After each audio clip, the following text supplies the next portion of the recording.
Hey, good morning. I want to share a passage of scripture with you that I was reading earlier this morning that I think is so important to get our hands around, especially in the time in which we live.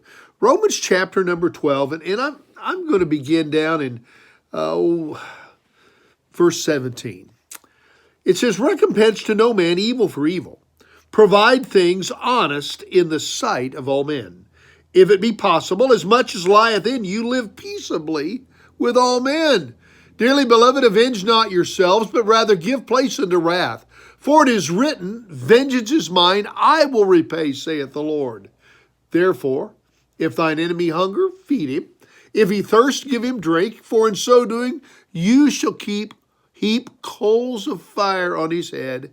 Be not overcome of evil, but overcome evil with good." In fact, Paul said in the book of Ephesians, he said to forgive, to forgive.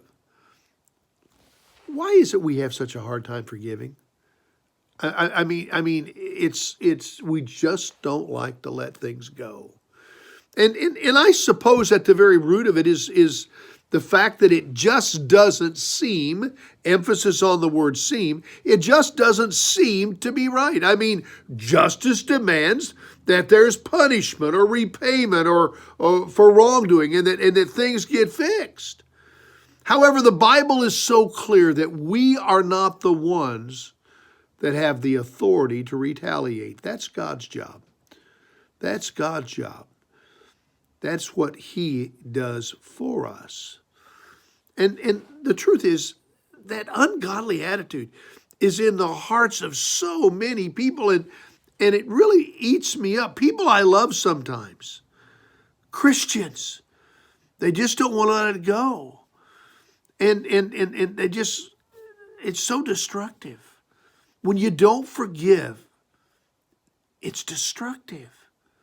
Number one, it demonstrates an unwillingness to give to others, to extend to others the forgiveness that God has given us.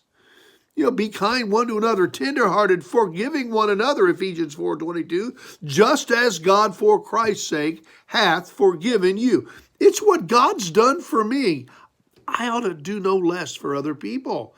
Number two, it's a problem because it plants bitterness, that root of bitterness in our heart, which poisons us, causes trouble in life, and defiles other people. You can look that up in Hebrews 12:15.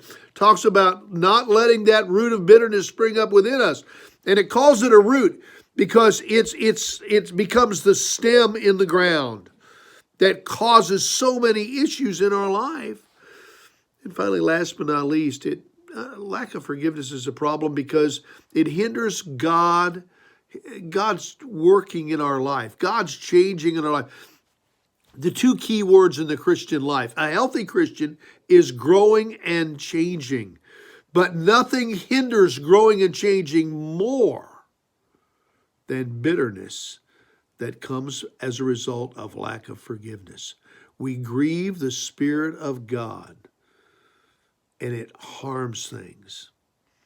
My friend, we need to forgive.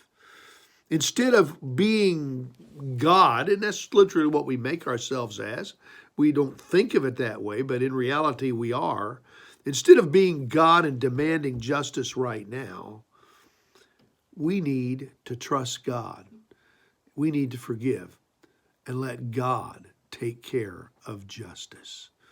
God bless you, my friend. I pray you'll have a wonderful day today. Thank you.